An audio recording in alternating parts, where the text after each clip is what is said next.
General Hospital. Spoilers teases that the storyline inside General Hospital is pushing toward a messy, kinda chaotic narrative turn where Jason Morgan disappears and, possibly gets labeled dead or dead-ish, depending on who is telling the story and what angle is being pushed at that moment. The storyline shows that Jason's disappearance is not just a random plot twist thrown in for shock value. It is structured around the fallout of Marco's death. The episode highlights how Marco's death becomes the central pivot point that triggers a cascade of accusations, misdirection, and narrative manipulation. This development suggests that Marco's role, even in death, is more functional than emotional, serving as a narrative device to reposition multiple characters into conflict zones. The narrative focuses on how blame is distributed, or rather, redirected. Initially, the situation reflects an attempt by Cullum to frame Sonny Corinthos as the one responsible for Marco's death. This indicates that Cullum operates through strategic manipulation rather than direct confrontation. However, the storyline appears to be setting up a failure in that attempt. If Cullum cannot produce sufficient evidence to tie Sonny to the crime, then, things shift. Fast, messy. This is where Jason becomes the convenient target. The episode highlights that Jason's sudden disappearance aligns too perfectly with the timing of Marco's death. This situation reflects a classic narrative setup where absence is interpreted as guilt. Jason is portrayed as a figure whose history already contains enough ambiguity and violence that accusations can stick, even without concrete proof. This suggests that the town, and especially law enforcement, is predisposed to suspect him. Cullum's strategy then shifts, not subtly either. The storyline shows that Cullum reframes the narrative. Instead of Jason being someone who attempted to kill Cullum and failed, the accusation evolves into Jason being the one who successfully killed Marco. This development suggests a deliberate escalation. Cullum is not just deflecting blame, he is reconstructing the entire sequence of events to serve a new version of truth. There is also the detail kind of thrown in, but actually important, that Cullum may claim Marco witnessed Jason attempting to shoot Cullum. This indicates a layered fabrication. If Marco is positioned as a witness, then his death can be reframed as a silencing act. The narrative focuses on this logic. Jason kills Marco not out of impulse, but to eliminate a witness. It's neat, too neat maybe, but in soap logic, that's enough to move the plot. And Jason, he's gone. Not around to argue, not around to defend himself, not even around to mess up Cullum's story. That absence becomes the loudest evidence. The storyline shows that both the Port Charles Police Department, PCPD, and the World Security Bureau, WSB, initiate a full-scale search. This reflects the seriousness of the accusation. Jason is not treated as a missing person in a sympathetic sense. He is treated as a fugitive. This indicates that institutional forces in the narrative are aligned toward capture, not rescue. The episode highlights how this search extends beyond the town, suggesting that Jason's perceived threat level justifies a broader jurisdiction. This development could influence how future episodes frame Jason not just as a local enforcer type figure, but as someone whose actions have international implications. Or at least, that's the vibe they're pushing. Still, the search might fail. Or it might succeed in a misleading way. The narrative introduces the possibility that a body is found. A floating corpse, vague description, similar build. The storyline shows that identification may not be precise, which opens the door for misinterpretation. This suggests that the show is leaning into ambiguity, allowing characters to accept a conclusion that may not be true. Jason is not dead. That part, the structure, kind of gives it away. This situation reflects a classic soap mechanism, the false death arc. The character is removed from active play while the narrative continues to evolve around the assumption of their death. This allows other characters to make decisions based on incomplete or incorrect information. It also creates space for Jason to operate off-grid. The storyline appears to be setting up Jason's choice to disappear intentionally.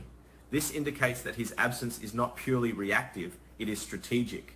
If the pressure from PCPD and WSB becomes too intense, then faking his death becomes the only viable option to avoid capture.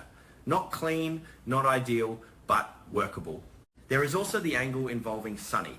The narrative focuses on the trust dynamic between Jason and Sunny. This relationship is portrayed as uniquely stable within an otherwise unstable environment. This suggests that Jason would only maintain contact with one person, and Sunny fits that role. The storyline shows that Sunny may be the only one who knows the truth that Jason is alive. This development could influence how Sunny behaves publicly versus privately. Publicly, Sunny may accept Jason's death, or at least not challenge it. Privately, the situation reflects active involvement. Sunny is portrayed as someone capable of manipulating evidence which aligns with his established characterization. The episode highlights the possibility that Sunny fabricates forensic evidence, DNA, hair samples, something along those lines to convince authorities that the recovered body is Jason. This indicates a direct interference with the investigative process. It also suggests that Sunny's priority is not legal integrity, but protection. And then there's the motive behind Jason's decision. The storyline shows that Jason's actions are driven by the need to protect Danny and Britt. This reflects a shift from purely operational thinking to something more personal, though still expressed in indirect ways. Jason is portrayed as someone who does not verbalize emotional reasoning, but whose actions indicate a protective instinct. This suggests that Jason believes his presence endangers them. If he cannot take them with him, then removing himself entirely becomes the alternative. Not a great option, kind of brutal actually, but consistent with how the character operates. The narrative focuses on separation as a form of protection. This situation reflects a recurring theme, safety achieved through distance. Jason's disappearance is not framed as abandonment, but as a calculated move to reduce risk. Still, the emotional consequences, while not explicitly explored, are implied through the structure of the storyline. Danny and Britt remain in the town, exposed to the fallout, while Jason exists somewhere off-screen. This indicates a split narrative, where one thread follows the visible consequences and another follows the hidden reality. The storyline appears to be setting up future tension based on this split. If Jason is presumed dead, then other characters will act accordingly. Relationships may shift, alliances may change, and decisions will be made under false assumptions. This could lead to complications when or if Jason returns. And that return, if it happens, would not just resolve the misunderstanding, it would disrupt whatever new equilibrium has formed. Cullum's role in all of this remains slippery. The narrative shows that he benefits from Jason's disappearance regardless of whether Jason is alive or dead. This suggests that Cullum's objective is not necessarily to prove a specific truth, but to control the narrative outcome. If Jason is blamed, then Cullum avoids scrutiny. This development indicates that Cullum may continue to reinforce the accusation even in the absence of new evidence. The storyline reflects a situation where repetition can substitute for proof. If enough people accept the idea that Jason killed Marco, then it becomes functionally true within the narrative. The episode highlights how fragile truth is in this context. Evidence can be fabricated, witnesses can be reinterpreted, and absence can be weaponized. This suggests that the storyline is less about solving a crime and more about controlling perception. And yeah, it gets messy, kind of intentionally messy. Jason's disappearance, the fake death angle, Sunny's involvement, Cullum's manipulation, all of these elements intersect in a way that creates narrative instability.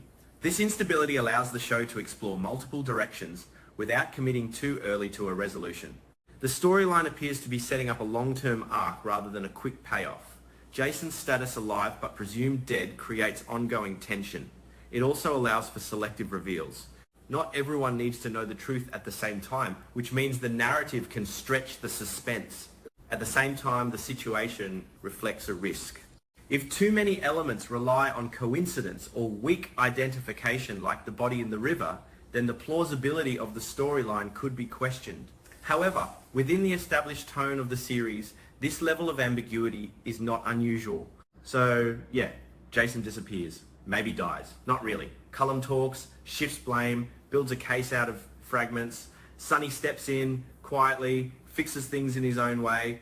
PCPD and WSB chase shadows, maybe catch the wrong conclusion, and everything kind of hangs there unresolved, like it's waiting for the next move but not quite saying what that move is going to be just yet.